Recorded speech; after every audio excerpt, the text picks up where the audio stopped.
마가복음 14장 25절에서 35절 말씀까지 우리 함께 교독으로 말씀을 봉독하도록 하겠습니다. 25절입니다. 수많은 무리가 함께 갈새 예수께서 돌이키사 이르시되 물은 내게 오는 자가 자기 부모와 처자와 형제와 자매와 더욱이 자기 목숨까지 미워하지 아니하면 능히 내 제자가 되지 못하고 누구든지 자기 십자가를 지고 나를 따르지 않는 자도 능히 내 제자가 되지 못하리라. 너희 중에 누가 망대를 세우고자 할진대 자기의 가진 것이 준공하기까지에 족할는지 먼저 앉아 그 비용을 계산하지 아니하겠느냐. 그렇게 아니하여 그 기초만 쌓고 능히 이루지 못하면 보는 자가 다 비웃어 이르되 이 사람이 공사를 시작하고 능히 이루지 못하였다 하리라. 또 어떤 임금이 다른 임금과 싸우러 갈 때에 먼저 앉아 1만 명으로서 저 2만 명을 거느리고 오는 자를 대적할 수 있을까 헤아리지 아니하겠느냐. 만일 못할 터이면 그가 아직 멀리 있을 때에 사신을 보내어 화친을 정할지니라. 이와 같이 너희 중에 누구든지 자기의 모든 소유를 버리지 아니하면 능히 내 제자가 되지 못하리라. 소금이 좋은 것이나 소금도 만일 그 맛을 잃으면 무엇으로 짜게 하리요. 우리 함께 합니다. 땅에도 거름에도 쓸데없어 내버리느니라. 들을 귀가 있는 자는 들을지어다 하시니라. 아멘. 네, 오늘도 이렇게 3일 되는 날 주님 앞에 나와 말씀 들으며 또 기도하는 우리 모든 성도 여러분 진심으로 환영합니다. 오늘도 함께 듣는 말씀 가운데 또 함께 드리는 기도 가운데 하나님의 크신 은혜와 위로가 풍성히 있기를 주님의 이름으로 소망합니다. 지난번 저와 함께 했던 수요 기도의 시간에 우리는 마가복음에 등장하는 소금 비유에 대해서 우리가 살펴보았습니다. 예수님께서 하나님께 드리는 제물에 치는 그 소금을 말씀하시면서 우리 마음 가운데에도 소금을 쳐서 공동체 가운데 주님을 먼저 드러내야 한다라는 그런 교훈을 전해 주셨습니다. 어떻게 여러분 기억이 새록새록 나실까요? 아마도 잘 기억이 나지 않으실 것 같습니다. 교역자들이 이렇게 돌아가면서 설교를 하다 보니 이제는 한 주가 아니라 한 달이라는 기간이 있기 때문에 쉽지가 않을 것 같습니다. 오죽하면 저도 지난번에 제가 무엇을 설교했는가 한번 파일을 뒤적거려 봤을 정도니까 말입니다. 그런데 오늘 우리가 누가복음 본문을 읽었는데 여기에서도 소금이 등장하는 것을 살펴볼 수가 있습니다. 우리 주님께서는 아무래도 이 소금을 굉장히 좋아하셨던 것 같습니다. 기록된 것만 3번이나 소금을 가지고 교훈을 전하셨으니까 말입니다. 저도 싱거운 것보다는 조금은 짭짤한 것을 좋아하는데 예수님과 같은 입맛이 아닌가 그런 생각을 한번 해봅니다. 아무래도 소금이 그 당시 귀한 물질이고 또 사용되는 곳이 많으니까 주님께서는 이를 가지고 자주 비유를 해주시고 교훈을 전해주셨던 것 같습니다. 그래서 마가복음에서 말씀하셨던 것과 같은 소금은 같은 소금인데 오늘 본문에서는 그 말씀하시는 바와 뜻하는 바가 조금은 다르다는 것을 아마도 성경을 읽으면서 여러분들께서도 느끼셨을 겁니다. 말 그대로 오늘은 소금 시리즈 2탄입니다. 1탄 했고 2탄이니 3탄도 있을 예정입니다. 그래서 저와 함께 오늘은 누가복음에 등장하는 우리 주님의 소금 비유에 대해서 한번 살펴보도록 하겠습니다. 오늘 본문 처음부터 무언가 심상치 않은 도입이 시작되는 것을 읽어볼 수 있습니다. 그것은 25절에 수많은 무리가 함께 갈새라는 이 표현입니다. 지금 예수님께서는 예루살렘으로 향해 가는 중입니다. 그런데 수많은 무리가 이 예수님의 뒤를 따라서 예루살렘으로 같이 향하고 있었다라는 그런 말입니다. 왜 이렇게 또 어떻게 이런 수많은 무리가, 허다한 무리가 예수님의 뒤를 따라 가고 있는 걸까요? 너무나 당연한 건지도 모릅니다. 누가복음 7장에서 예수님께서는 죽은 사람을 살리셨습니다. 그리고 9장에서 수천 명에게 먹을 것을 주신 그 기적을 일으키셨습니다. 또한 기본적으로 예수님께서는 그 당시 기득권과 정면으로 대결을 했습니다. 이렇게 예수님을 따르는 무리가 많아지는 것은 어쩌면 당연지사입니다. 그래서 성경에서는 수많은 무리가 함께 갔다고 기록을 하고 있는 겁니다. 그런데 문제가 있습니다. 이 허다한 무리가, 수많은 무리가 모두가 자신들이 따르는 이 예수님의 제자라고 생각을 했을 거라는 사실입니다. 예수님을 메시아로 생각을 했으니 또 그가 예루살렘을 뒤엎어버리고 자신의 왕국을 세우고 로마를 몰아낼 때 그 세우는 예루살렘 왕국에 동참하기를 사람들은 원했기 때문이죠. 이런 상황에서 예수님께서는 갑자기 오늘 본문에 따르면 몸을 돌려서 말씀을 하셨다라고 기록을 하고 있는 겁니다. 수많은 무리들에게 자신을 따르고 자신을 좋아하고 자기가 무언가를 일으키기를 기대하던 그 수많은 무리에게 오늘 예수님께서는 갑작스럽게 질문을 한 것이고 갑작스럽게 교훈을 전한 겁니다. 사실 자신을 따르는 무리가 많으면 많을수록 어떻습니까? 좋습니까? 싫습니까? 좋습니다. 우리도 어떻게 보면 그렇지 않습니까? 개척교회보다는 대형교회를 원하고 항상 교회에 수많은 무리가 등록하기를 원하고 우리가 또 기도를 합니다. 많으면 많을수록 좋습니다. 우리는 그렇게 생각을 합니다. 그런데 예수님께서는 이 뒤로 아주 충격적인 이야기를 전하십니다. 마치 전쟁을 앞둔 기드온이 하나님의 말씀에 따라 300명만을 남기듯이 예수님께서도 자신을 따르는 수많은 무리에게 경고의 말씀을 아끼지 않고 있다라는 겁니다. 우리는 여기에서도 예수님의 진정성을 엿볼 수가 있습니다. 만약 우리 주님의 목적이 진리와 이 세상의 구원이 아니라 성공과 혁명이었다면 사실 무리에게 겁을 주어 떠나게 할 필요가 전혀 없다라는 거죠. 왜냐하면 성공은 항상 수많은 사람들의 추앙에서부터 시작하기 때문입니다. 하지만 우리 주님은 추호에도 그런 것에 관심이 있지 않으셨다라는 겁니다. 오히려 어떻게 하셨습니까? 정말로 진리를 따르는 참된 제자를 오늘 본문을 통해 찾으셨다라는 사실입니다.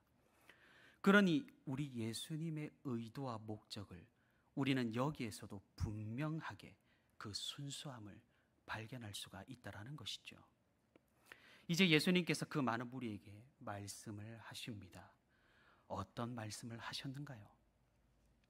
우리는 지난번 마가복음에서와 같이 이 본문에서도 충격을 금할 길이 없습니다. 그때에도 우리 주님 뭐라고 말씀하셨습니까? 차라리 눈을 빼버리고 손을 잘라버리고 그런 무시무시한 말씀을 전하셨는데 이번에도 그리 크게 다르지가 않습니다. 주님의 제자가 되려면 어떻게 해야 한다고 지금 말씀하고 있습니까? 일단 가족을 다 미워하고 버려야 한다라고 말씀하고 계십니다. 그리고 십자가를 지고 자기를 따라와야 한다라고 말씀을 하십니다. 사실 십자가를 지고 와야 한다라는 말씀은 우리에게 아주 크게 와닿지는 않습니다. 조금 우리나라의 감성으로 바꾸어 볼까요? 과거 죄인들이 목에 쓰는 칼을 차고 오라라는 그런 말씀으로 조금은 이해해 볼 수가 있겠습니다. 그래도 우리가 목에 칼을 차보지 않았으니 조금은 상상하기는 힘듭니다. 그런데 가족을 다 버리라는 말씀은 어떻게 들리시는가요? 이건 좀 꽤나 좀 친숙하게 들리긴 하지만 그래도 이상하게 들리시지는 않으신가요? 26절입니다. 물은 내게 오는 자가 자기 부모와 처자와 형제와 자매와 더욱이 자기 목숨까지 미워하지 아니하면 능히 내 제자가 되지 못하고. 가족은 하나님께서 주신 선물이자 하나님께서 만드신 공동체입니다.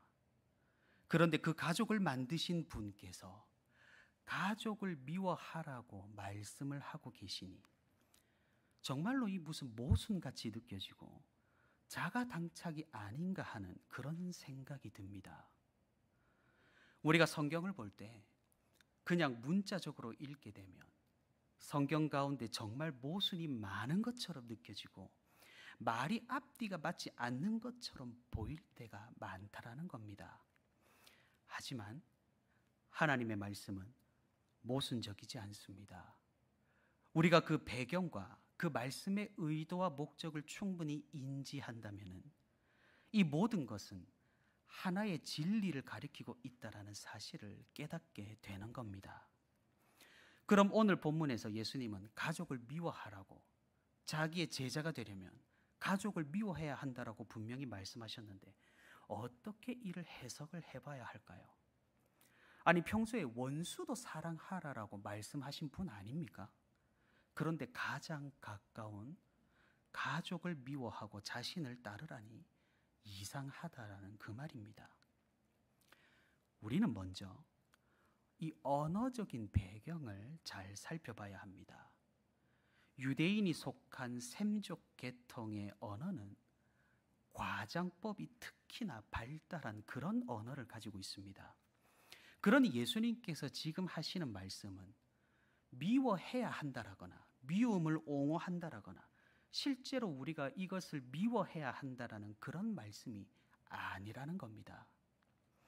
만약 정말로 미워해야 한다라는 그런 말씀이었다면 이는 10계명 중에 제5계명을 위반하는 것이고 수많은 잠언의 말씀과도 정면 충돌하게 될 것입니다. 다만 이것은 예수님께서 제자란 어떤 자인가를 말씀하시고자 강조하기 위해 하신 하나의 언어적인 기법이라는 사실입니다. 예수님께서는 절대로 가족을 버리라고 말씀하시지 않으십니다. 오히려 믿는 가정을 아름답게 유지하며 그 안에서 삼위 하나님의 연합을 경험하고 공동체를 이루어 하나님께 영광을 돌리라고 말씀하셨다라는 사실이죠. 하지만 예수님에 대한 사랑의 비교를 해봤을 때 가족에 대한 사랑이 의미가 없어질 정도로 주님을 따를 때는 그만큼 주님에 대한 사랑이 완전하고 전인적이어야 한다라는 그런 의미로 말씀을 하신 겁니다. 우리가 또한 생각을 해본다면 우리가 이 땅에서는 가족 간의 사랑이 굉장히 크게 느껴지지만 우리가 곧장 갈 저 하늘나라에서는 이 가족 간의 사랑보다 더 큰 사랑 안에 우리가 거하기 때문에 우리가 그 사랑을 지금 우리 주님께서는 이야기한다라고 보시면 되는 겁니다. 그리고 우리는 유대 사회적인 배경도 또한 살펴봐야 합니다. 이 당시 유대 사회에서는 예수님을 따른다라는 것이 그 가정에서 버림받을 각오를 한다는 것과 동일했습니다. 당연합니다. 그때 분위기가, 사회 분위기가 어떻게 흘러갔습니까? 유대 사회를 지배하고 있는 사람들은 로마와 결탁한 종교 지도자들이었습니다. 헤롯과 빌라도를 비롯하여 그들과 연합을 한 사두개파와 바리새파였습니다. 그런데 예수님은 어떤 위치에 계셨습니까? 그들과 대립하고 그들을 비판하고 그들의 문제를 스스럼 없이 지적을 하셨습니다.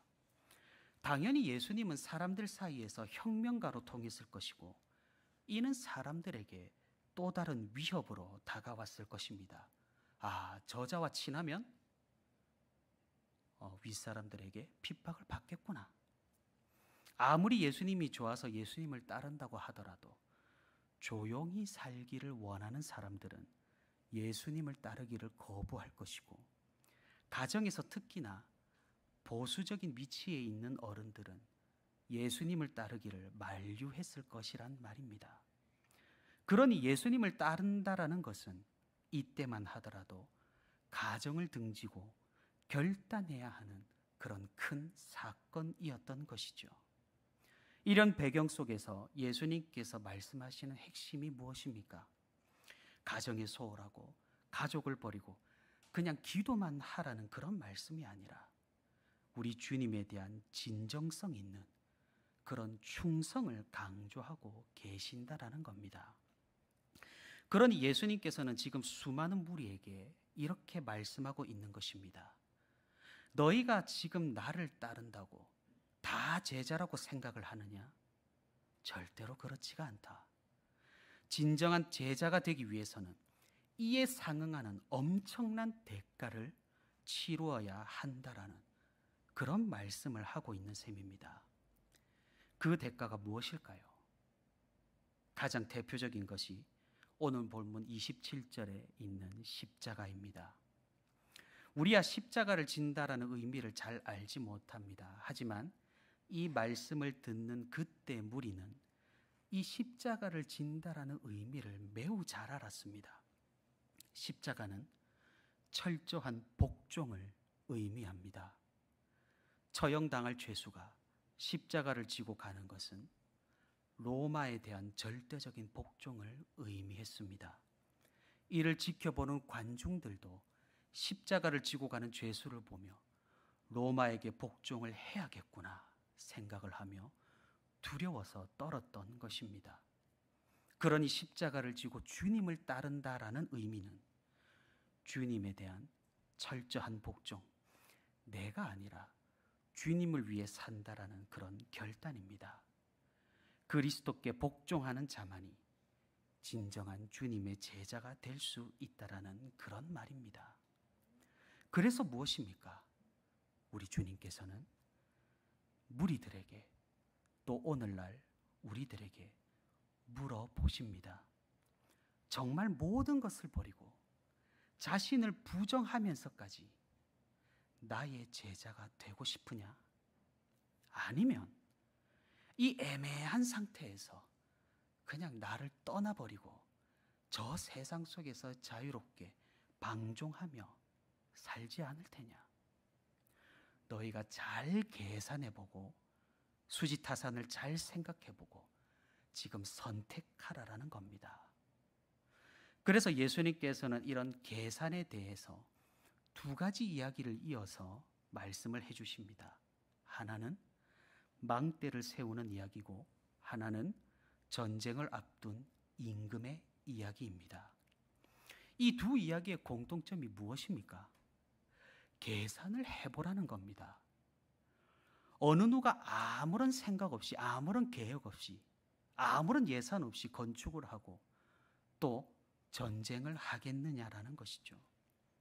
만약에 정말로 그런 사람이 있다면 그는 어리석은 자라고 비웃음을 당한다라는 겁니다. 그러니 주님께서는 지금 이렇게 말씀하고 계시는 겁니다. 나를 따라온다고, 여기 앉아 있다고, 교회에 등록했다고, 헌금을 낸다고, 봉사를 한다고 다 제자가 되는 것은 아니야. 제자가 되는 것은 그만큼 큰 기회 비용을 지불해야 한다. 어영부영 따라오는 것으로 내 제자가 되지 못한다. 그러니 잘 계산하고 선택해라. 계산해보고 갈만하다 싶으면 진정한 내 제자가 되고 비용이 너무 크다라고 생각이 되면 나를 떠나라고 지금 말씀하고 계시는 겁니다. 사랑하는 성도 여러분, 지금 한번 계산을 한번 해보시겠습니까? 사실 우리가 얼마나 애매하게 걸쳐 있습니까? 세상의 한 발, 신앙의 한 발, 사단의 한 발, 그리스도께 한 발. 우리 주님께서는 그런 우리에게 지금 말씀하고 계신다라는 겁니다. 그렇게는 내 제자가 될 수 없다라고 말입니다. 그렇게 되면 정말로 비효율적으로 이도 저도 아니게 된다라고 말입니다. 이처럼 비효율적인 것도 없습니다. 왜 그렇나요? 아니, 헌금은 헌금대로 하고, 시간은 시간대로 낭비하고, 에너지는 에너지대로 사용하고, 교회에 안 나오면 마주치지도 않을 사람과 억지로 관계를 맺어야 하고, 또 요즘에 하는 세겹질 기도회는 어떻습니까? 별로 마음을 나누고 싶지 않은 분도 여기 분명히 계실 텐데, 괜히 교회 다니니 이런 것도 해야 하고, 하지만 언제나 하고 나면 마음이 뿌듯해지고 관계가 좋아지고 성령이 충만해지는 것은 당연지사입니다. 하지만 주님의 제자도 아닌데 이 모든 것을 감당하는 것은 너무나 비효율적이라는 이야기입니다. 그러니 주님께서는 이렇게 애매하게 걸쳐 있지 말고 확실하게 하라는 그런 말씀입니다. 그래서 예수님께서는 33절에서 결론을 내려주시고 있습니다. 이와 같이 너희 중에 누구든지 자기의 모든 소유를 버리지 아니하면 능히 내 제자가 되지 못하리라. 결국 주님의 제자가 되려면 우리가 어떻게 해야 하나요? 이와 같이 너희 중에 누구든지 자기의 모든 소유를 버리지 아니하면이라고 말씀하십니다. 자기의 모든 소유를 버린다라는 것이 무슨 의미일까요? 말 그대로 모든 소유를, 자기의 모든 소유를 몽땅 그냥 재산을 교회에다가 바쳐야 한다라는 그런 뜻일까요? 그렇지는 않겠죠. 이것은 좀 더 포괄적인 의미로 나에 대한 모든 통제력을 우리 주님께 이양한다라는 그런 의미입니다. 다시 말해 내 소유부터 내 자아, 내 존재, 나의 모든 것을 주님께 드리고 바치고 그 권한을 넘겨드린다라는 그런 의미입니다. 다시 말해서 주님의 제자가 되는 비용이 결코 싸지가 않다라는 겁니다. 엄청나게 비쌉니다. 왜 그렇습니까? 나를 완전히 드려야 하기에 그렇습니다. 우리가 이 세상 태어날 때 이 몸뚱이 하나 가지고 태어나지 않았습니까? 그런데 이것도 드려야 할 판입니다. 기회 비용이 너무나 높습니다. 그런데 우리 주님께서는 지금 이것을 요구하고 있다라는 겁니다. 그래서 우리는 계산을 해봐야 합니다. 나를 포기하지 않고 그냥 나대로 사는 것이 더 값질 것인가? 아니면 주님의 제자가 되는 것이 더 비쌀 것인가? 사실 우리가 이 계산에서 조금 더 생각을 해봐야 할 것이 있습니다. 주님의 제자가 되는 값이 그렇게 비싸게 느껴진다라고 한다면 반대로 우리 주님께서 우리를 제자로 거두시기 위해 치르신 비용은 어떠한가요? 하나님께서 우리를 구원하시기 위해 치르셔야 했던 값은 대체 얼마일까요? 저는 가늠조차 되지 않습니다. 신이 인간의 모습으로 오신 것부터가 일단 말이 되지 않으니까 말입니다. 그리고 인간이 되신 그분께서 우리 인류의 대표자가 되셔서 십자가 위에서 죽으셨다라는 것도 얼마로 계산을 해야 할지 감도 잡히지가 않습니다. 과연 우리가 이 계산을 감당할 수가 있을까요? 그리고 우리 하나님께서는 우리에게 비용을 요구만 하지 않으신다는 겁니다. 사실 우리가 지불하는 비용은 없는 것과 마찬가지입니다. 지금 이 세상에서야 우리가 하나님께 드리는 것 매우 커 보일 수 있습니다. 하지만 하나님께서는 결국 우리에게 무엇으로 돌려주십니까? 영생으로 돌려주십니다. 우리가 아무리 많이 지불한들 무엇으로 영생을 대체할 수가 있겠습니까? 그러니 우리는 아주 잘 그리고 빠르게 계산을 해볼 수가 있겠습니다. 너무나 당연합니다. 모든 것을 버리고 주님을 따르는 것이 너무나 분명하게도 가장 효율적이고 가장 이득을 보는 것이고 가장 좋은 선택이라는 사실을 우리는 깨달을 수가 있다라는 겁니다. 그러니 사실 우리 주님의 의도가 무엇일까요? 수많은 무리들에게 지금 이런 말씀을, 경고의 말씀을 하시는 목적이 무엇일까요? 애매하게 믿을 바야 나를 떠나라 라고 그렇게 다그치는 것일까요? 그렇지 않다라는 것이죠. 계산해 보라고 말씀은 하시지만 언제나 우리 주님은 우리를 이끌어 주시는 분이라는 사실입니다. 이것은 자기의 제자가 되라는 권유이자 충고라는 것입니다. 애매하게 어영부영 따르지 말고 지금 결단해서 지금 나의 제자가 되라라는 그런 권면인 셈입니다. 그러고 우리 주님께서는 소금 이야기를 전해 주십니다. 소금이라고 해서 전부 같은 소금이더냐? 소금 중에서도 쓸모없는 소금이 있다. 그런 소금은 쓸데가 없어 버려져서 밟힐 뿐이다. 그러니 너희는 맛이 나는 쓸모있는 짜디짠 그런 소금이 되라고 말씀하십니다. 오늘 점심에 우리 최종숙 관리 간사님께서 교역자들에게 삼겹살을 대접을 해주셨습니다. 점심부터 위장에 기름칠을 하니 지금까지도 배가 고프지 않고 아주 든든하니 좋습니다. 근데 삼겹살을 굽다가 좀 고기가 싱거운 것 같아서 맛소금을 찾아서 맛소금을 이렇게 탁탁 뿌려가면서 고기를 구웠습니다. 그런데 소금을 뿌렸는데 뿌리지 않은 것과 같이 맛이 똑같이 그냥 밍밍한 겁니다. 그래서 먹다가 하도 이상해서 제가 소금을 푹 찍어서 먹어보니까 아니 전혀 짠맛이 나지를 않는 겁니다. 이 소금이 오래됐다고 짠맛이 없어지나요? 참 이상합니다. 이게 건강을 생각한 맛소금이라서 그런지 이게 짜지 않으니까 뿌리지 않는 것과 별반 다를 바 없어서 열심히 뿌려댄 제 손만 고달팠던 그런 점심이었습니다. 소금이라고 다 같은 소금이 아니라는 이런 경험을 오늘 저는 점심에 고기를 먹으면서 했다라는 겁니다.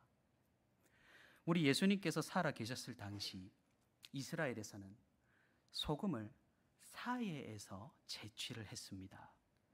그런데 채집한 장소마다 이 소금의 질이 달랐다라고 합니다. 어떤 소금 기둥은 소금의 함유량이 많아서 맛이 나고 짠맛이 충분했습니다. 그런데 어떤 소금 기둥에서 채취한 소금들은 불순물이 많아서 채취를 했지만 먹지 못하고 버리는 경우가 더러 있었다라고 합니다. 우리 주님께서는 이 말씀을 하고 계신 겁니다. 소금이라고 다 같은 소금이 아니듯 자신을 따른다고 교회를 다닌다고 믿음이 있어 보인다고 다 같은 제자가 아니라는 말입니다. 모두가 주님의 뒤를 따르는 듯 보이지만 다 같은 부류가 아니고 모두가 영생을 받는 것도 아니라는 겁니다. 그냥 주님의 기적을 보고 콩고물을 기대하며 자신의 다른 것을 채워 넣기 위해 어영부영 예수님을 따르는 척하는 자들이 생각보다 많고 우리는 자신을 돌아보아 하루빨리 주님의 제자로 결단해야 한다라는 그런 말씀입니다. 무엇을 결단해야 합니까? 모든 소유를 버릴 것을 결단해야 합니다. 그것은 바로 자기 자신을 버리는 것, 자기를 부정하는 것, 그리고 주님의 십자가를 지고 모든 것에 주님께 복종하는 것입니다. 사랑하는 성도 여러분, 우리 모두 애매하게 걸쳐있는 그런 신자가 되지 않기를 바랍니다. 우리 모두 주님을 온전히 따르는 진정한 주님의 제자가 되기를 간절히 바랍니다. 그런 신자들 얼마나 지천으로 널렸습니까? 주님의 능력을 보고 사람들이 많이 모이니 무언가 있을 것 같아서 다른 요행을 바라고 주님을 따르는 사람들 생각보다 많습니다.